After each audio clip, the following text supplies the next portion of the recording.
It's 9:40 on a Friday night.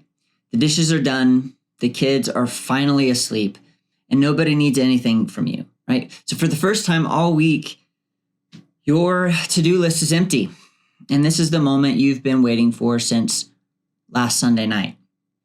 And you sit down on the couch and yet something in you refuses to settle down, right? Your leg is bouncing. You sort of pick up your phone without even being aware you're picking up your phone. You put it down and you think to yourself, I should be enjoying this. And then this weird guilt kind of begins to show up, like you're doing something wrong because you finally have time to relax and you can't. For the life of you, you can't actually do it. So here's the question I want to sit with today. If rest were really just about having the time, this would be easy.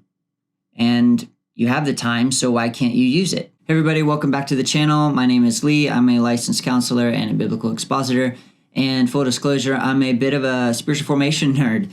And on this channel, we take psychology, neuroscience, and the Christian life and let them sort of talk to each other.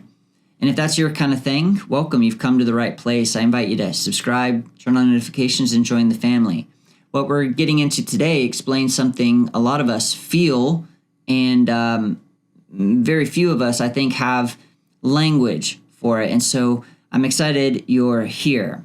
Now, let me begin by trying to describe some of this, because if the description is right, I think a lot of us are going to sort of feel a little bit exposed, and that's okay, because that's kind of the purpose here. So you get a genuine window of rest, and these aren't stolen minutes, right? It's an actual open evening, right? Or a Saturday morning with nowhere to be. And instead of relief flooding in, you get this sort of restless, faintly wired feeling. You wander to the fridge, to your cupboards in the kitchen and your pantry, but you're not really hungry. You open your phone and you start scrolling pretty aimlessly, not because anything's there, but because sitting still feels vaguely unbearable. And at this, you might feel guilty, like resting is something you have to sort of earn, right? And you haven't earned it yet. Or you feel like the background hum of, I'm forgetting something, and if I don't write this down, the world's gonna come, collapsing in on me, right? And I think that the cruelest part is this, that sometimes you're so tired you can't even do the very fun and relaxing thing you'd been looking forward to all week long, or perhaps something planned for a month or so. You sort of just sit there depleted, doom scrolling, late into the night. And technically you're resting, but yet you're getting no rest at all. Now, if that's you, I want to say something very clearly right here at the beginning. There's nothing wrong with you. You're not lazy, not ungrateful, you're not broken, and you have not somehow failed at the one thing that's supposed to be effortless or easy. All right, the reason you can't relax has almost nothing to do with your schedule, has almost everything to do with a system inside of your body that sort of never got the memo that the day was over and it was time to rest. So what is actually happening in that moment on the couch when you're trying to rest? Because on paper, it would seem that you're safe. You have a warm house, you have a locked door, nobody's chasing you. Every external condition for rest is present, and your body is sort of acting like there's a tiger in the room next door, right? To understand that, we have to talk about the part of you that decides whether you get to relax or not. And it's not the part of you that reads the calendar. So you have a system in your body that runs underneath your cognitive thinking and awareness all day, every day. And it's called the autonomic nervous system. And autonomic just means automatic. It means that it runs without you asking it to. This is the part of your body that manages things like your heart rate, your breathing, your digestion. It manages all of the stuff that humans would be extinct if we had to do it intentionally and on purpose, right? Now, this particular system has two settings that I want you to know by name, okay? It has the sympathetic branch, okay? And that's your accelerator. When your brain picks up a threat, whether that threat is real, whether it's perceived or potential, or maybe it's just a stressful email from your boss, the sympathetic system begins to sort of put it into high gear. Your heart rate climbs, your stress hormones like cortisol and adrenaline begin flooding into your blood, right? The blood begins to move to bigger muscles in your body. Your digestion basically shuts down because your body has decided this is not the time to digest the sandwich that we had for lunch. Okay, this is the time to fight or take flight. All right. You know the system by its more common term, the fight or flight symptom or freeze system. All right. The second system, though, that I want you to know about, in addition to the sympathetic, is the parasympathetic system or branch. Okay. This system acts kind of like a brake system. All right. The more common, social name is the rest and digest branch, right? When your body senses that the danger has sort of passed or that you're becoming safe or are safe, this system begins to pump the brakes. It begins to bring the heart rate back down. It brings sort of you back to a baseline, all right?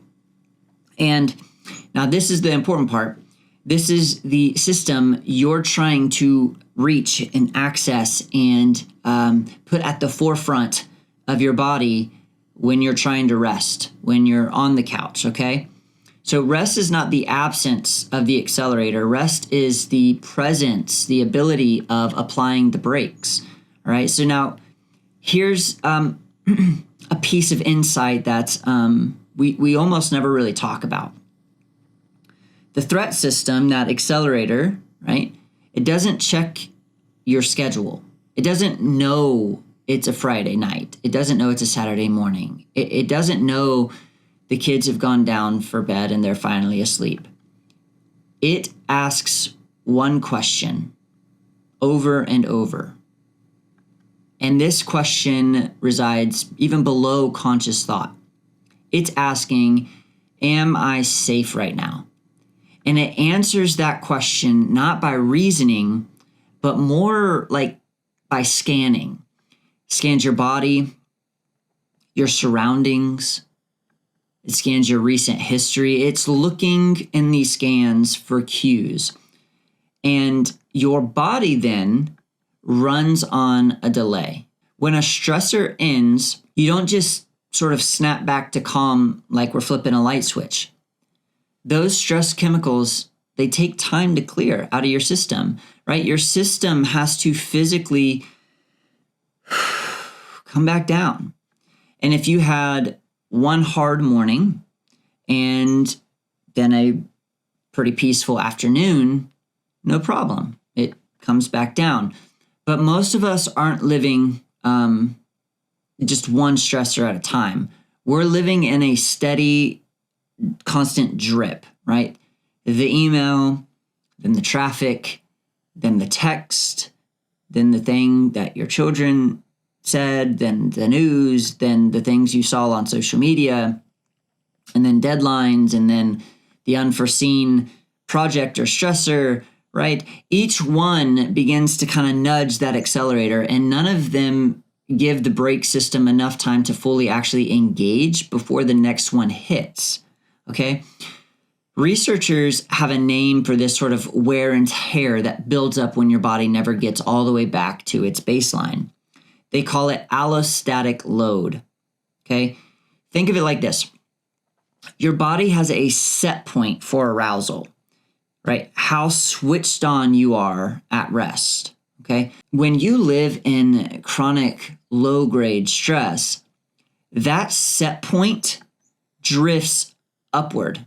In other words, your off gets higher and higher and higher until one day what is your calm feels like other people's mild panic. And you don't really even notice because it's just how you feel now all the time. So by the time Friday night rolls around and the house goes quiet, your body isn't sitting at baseline waiting to relax.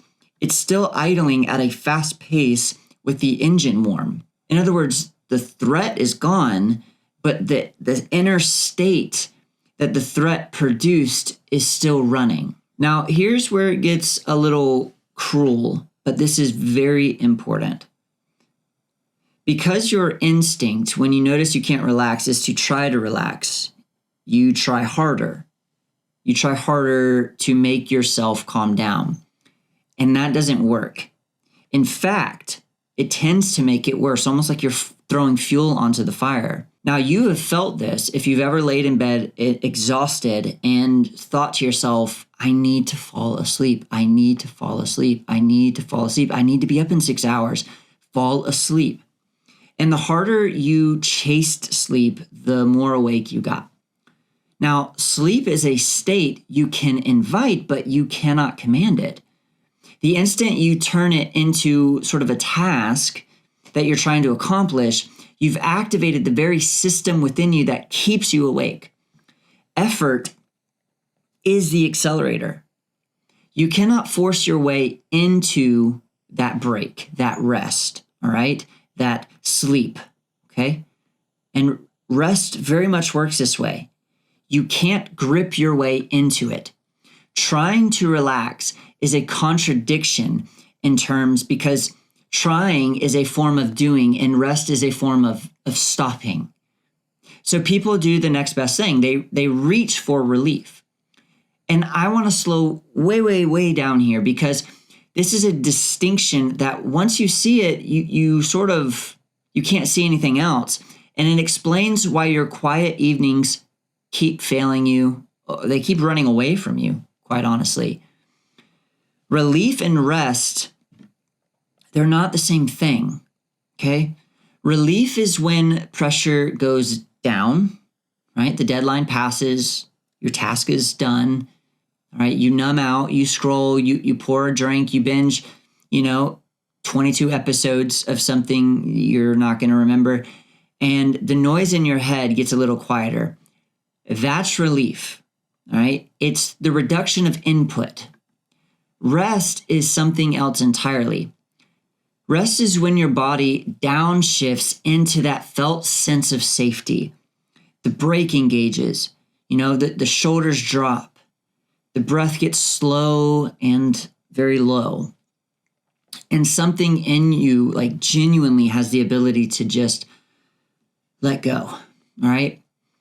Relief feels like it's headed towards rest, but a lot of times relief isn't actually headed towards rest at all, right? Because scrolling your phone doesn't put your nervous system into the rest and digest. It keeps you in a mild, flickering, dopamine chasing kind of activation. Just distracted enough not to feel the stress, but not calm enough to actually recover from it, right? You lower the volume on the discomfort without ever engaging the brake system, okay? This is why you can spend an entire evening, sort of relaxing and then wake up feeling like you never actually rested at all. You got relief, but you never got rest. Now sit with that one for a minute.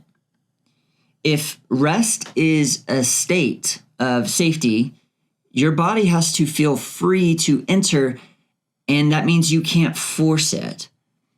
And relief keeps counterfeiting it, right? So if all this is true, then the question becomes, how does anybody actually get to this place of real, true rest? Now, it turns out there's an old practice that understood this problem thousands of years before we had a single brain scan. There's a command buried in the Hebrew scriptures that most of us, if we grew up around church or Christianity to any degree, we have sort of heard and filed under the rules category. Maybe some of us, maybe others of us have not done that, but we are certainly familiar with it. It's that fourth commandment: keep the Sabbath day and remember to revere it as holy. Now, most of us have heard that throughout our lives. And we've maybe even heard that as essentially this take a day off rule, right? It's a sort of a scheduling instruction, right? Block out Saturday, Friday night or Saturday, block out Sunday, right? Don't work. But if you actually read it in context, Sabbath is doing something far more interesting than time management. And we see this some in the Old Testament, but we see this very clear in the New Testament when the authors are talking about this rest that we enter into through Christ. Okay? The command shows up 2 different times in 2 different places, all right, with 2 different reasons attached to it. In Exodus, God ties the Sabbath to creation. You rest on the 7th day because in the creation account, God rested on the 7th day, all right? And we follow our Father's example, all right? God wasn't necessarily tired because God doesn't get tired. God rested to build a rhythm into the fabric of the way he wanted things to work in the universe he was creating, right? This is the way that the world is meant to be received, right? Not just produced. But then in Deuteronomy, when the command sort of gets repeated, God gives a sort of different nuance to the reason. He says, remember that you were slaves in Egypt, and I brought you out. So keep the Sabbath because you were slaves, and now you're not. Think about what this means for a minute. Slaves don't get a day off. Slaves are defined entirely by their output. Their worth is their productivity. The moment they stop being useful, they're disposable. That was the logic of Egypt. And God essentially says, you don't live in Egypt anymore. You are not what you produce.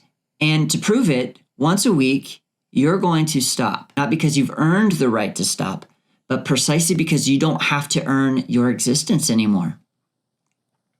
That's what the Sabbath is. It's not a scheduling tip. It's a weekly embodied rehearsal of the truth that the world does not depend on you and your worth is not your usefulness or productivity or output or perfection. And here's where the neuroscience and the theology sort of walk into the same room. Remember, your nervous system learns from repeated experiences. A set point that drifted up through years of chronic threat can drift back down through repeated experiences of safety. Not a lecture about safety, not necessarily a belief about safety, but repeated felt bodily experiences of it. Your body learns the way a muscle learns, by doing something over and over until the new pattern becomes the new default. Sabbath is exactly that kind of practice. It's not information, but it is formative. Once a week, on purpose, you stop striving. You put down the phone, you stop earning, you stop proving, and your body gets to run sort of an experiment. Can I stop? Does the world hold together when I turn everything off? Does the world collapse and fall within itself? Does my life end when I stop for a day? And week after week, the answer comes back. Yeah, the world held. The world's just fine. My life didn't fall apart. Everything still got done. The universe didn't require my vigilance to stay in orbit. You're slowly teaching your body a new default. You're lowering that sort of set point. You're rehearsing trust in your actual muscles and breath and heartbeat, not just in your head.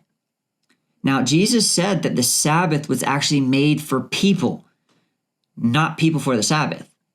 It was never meant to be one more thing you have to perform. It was meant to be a gift, a protected space where you get to practice being a human being instead of a human robot, a productivity machine, what is often called a human doing, right? The Hebrew tradition even had a word for the state Sabbath is aiming at, right? Menuchach. It doesn't just mean the absence of work. It means tranquility, repose. It means a positive fullness of peace. It doesn't mean nothing is happening. It means, more accurately, everything is, at least for a moment, exactly how it should be. And that state that we're invited into in Christ is not relief. It's rest. So, what do you do with this on an ordinary Friday night? Because I don't want to just hand you a concept, right? I want to do my best to make it usable. So the first thing to accept is that we already said you can't command the state of rest, right? So we've got to stop trying to do that. But you can create the conditions. You can offer your body cues of safety and let it do what it already knows how to do. That means your body needs a transition. It's just sometimes what I refer to as a downshift ritual, right? Your body doesn't go from 60 to 0 because the clock struck 5 or 6 o'clock or 9 o'clock or whatever it is. Your body needs a signal. For some people, that's a 10-minute walk, right? That walk tells the body that the workday is physically over. For some, we're going to dim the lights because the bright light and tells your body's system that it's still daytime, stay alert, right? For others, it's a short prayer or a few slow breaths to do a grounding technique or something, right? And these particular short breaths is the exhale is specifically longer than the inhale. And I'll just say that a long, slow exhale is actually one of the fastest ways to somatically tell your nervous system that you're okay. So the point is, don't just stop, signal. And the second thing is to learn to actually notice your own state. All right. Now, this sounds obvious until you realize most chronically stressed people have actually gone numb to their inner state. And there's a sense called interoception. This is your felt awareness of what's actually happening inside your body. When you live wired for long enough, that signal goes quiet, right? And you don't notice you're clenched until you've wrecked, right? So once a day, just check. Where am I holding this? Is it in my jaws or my shoulders? Is it my chest or my neck? And you can't downshift a state that you can't even feel and be aware of. Now, listen to this because this will matter for some of you. If you've tried all of these things and your body simply won't downshift, if that wired, can't rest, always braced feeling is constant, especially if there's trauma somewhere in your history, right? That's not a willpower problem, and it's not something this YouTube video or any YouTube video is going to help you fix. And that would be a good reason to sit down with an actual licensed therapist who can help you with techniques in this specific area. This channel is to help people understand, okay? This channel is not, and it's never a substitute for someone who can walk with you on a personal level, right? Whether that's a licensed therapist who is trained and able to employ specific techniques, or it's a pastoral counselor who is trained and able to help walk with you in their scope of things, okay? But beyond that, the bigger practice, the one underneath all of it, is to consider trying a real Sabbath. Now, this doesn't have to be perfect, and this doesn't have to be a productive Sabbath. Like, we don't want to turn resting into another thing that you have to do just right and optimize, right? It's just a protected window, right? It's a few hours, and the evening, a morning. This is a great place to start, right? Where you deliberately stop earning, doing, worrying.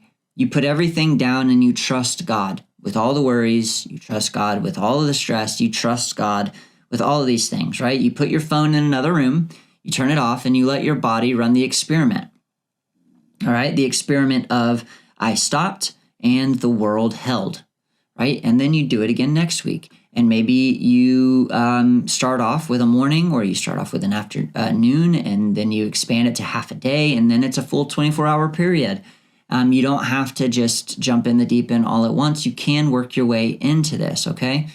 But you're not wasting time, right? You're retraining your nervous system that forgot it was actually allowed to feel safe and slow down and rest and live. Now let's step back for a second, because this is about more than a better Friday evening. The deepest reason a lot of us can't rest isn't chemical. It's that somewhere along the way we came to believe that our vigilance is what holds our life together. That if we fully stopped scanning, stopped managing, stopped bracing and producing, that everything will fall apart. So that accelerator just stays on. And believe me, I am the chief at this. I have had to learn, and I've had to climb the biggest mountain in this area, right? But that accelerator will just stay on, not because there's anything to actually worry about, but because we've sort of appointed ourselves as the one who's keeping the world revolving and things from falling apart and collapsing within its, in on itself. And God is really the one who does that. And so we are trying to be God in some ways and control and do, rather than surrender and trust. And I can just hear the phrase, "Oh, ye of little faith," at times. Okay? But real rest, what the New Testament talks about, stepping into rest, I believe it's in Hebrews, it requires surrender. It requires trust, right? It requires us to act with our body on the belief that we are not the ones holding the universe together. That's why the Sabbath is, at its root, a practice of trust. It's kind of like a trust fall.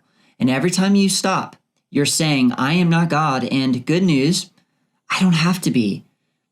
The question spiritual formation asks isn't just how do I feel less stressed, it's what kind of person am I becoming? And you can become a person whose worth is fused to their output, right? You can become the type of person who can only ever get relief and never rest. The type of person who is always braced, always trying to earn. Or you can slowly become a person whose body knows in its bones that it is safe to stop. Those are two different people. And you become one of them the same way you become anything, by practice repeated over time. Now, this is something we have as believers that those in the world do not, because we have a way to surrender. People in the world have nothing to trust but themselves. If God doesn't exist to them, they have nothing to trust but themselves. We have a God we can fully rely on. And it's in Christ and only in Christ and surrender to Him that we have a source that actually enables us to do the things that help us become free and to become these types of people. So let's go back to that couch. At the very beginning, we talked about it, 9:40 on a Friday night. It's a quiet house, bouncing leg, and that guilt, right? Clocking in for its shift the second you sit down, almost like you can anticipate you're not going to be able to do it. That restlessness is not a character flaw. It's a body still idling in a gear that it doesn't have to idle in anymore.